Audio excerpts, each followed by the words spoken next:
Hello, this is Ron Paul with your weekly update for Monday, December 29th.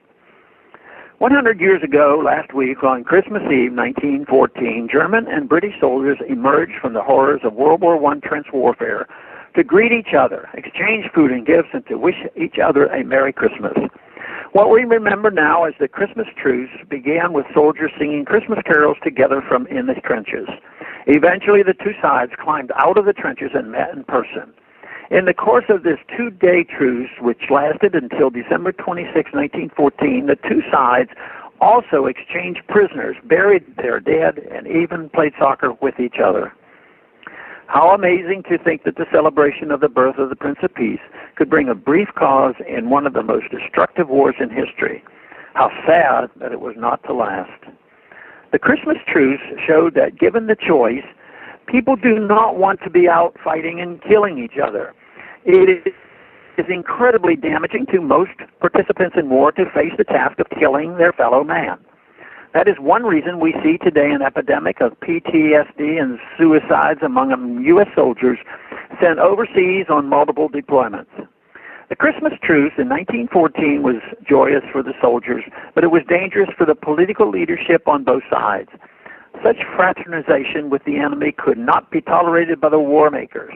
Never again was the Christmas truce repeated on such a scale, as the governments on both sides explicitly prohibited any repeat of such a meeting. Those who had been greeting each other had to go back to killing each other on orders from those well out of harm's way. As much as governments would like to stamp out such humanization of the enemy, it is still the case today that soldiers on the ground will meet and share thoughts with those they are meant to be killing. Earlier this month, soldiers from opposing sides of the Ukraine civil war met in eastern Ukraine to facilitate the transfer of supplies and the rotation of troops.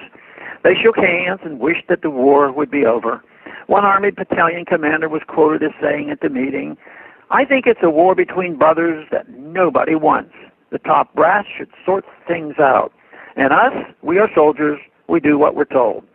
I am sure these same sentiments exist in many of the ongoing conflicts that are pushed by the governments involved, and in many cases by third-party governments seeking to benefit from the conflict.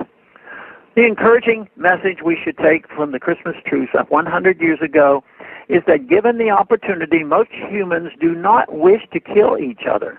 As Nazi leader Hermann Göring said during the Nuremberg war crime trials, said, naturally, the common people don't want war, neither in Russia, nor in England, nor in America, nor for that matter in Germany.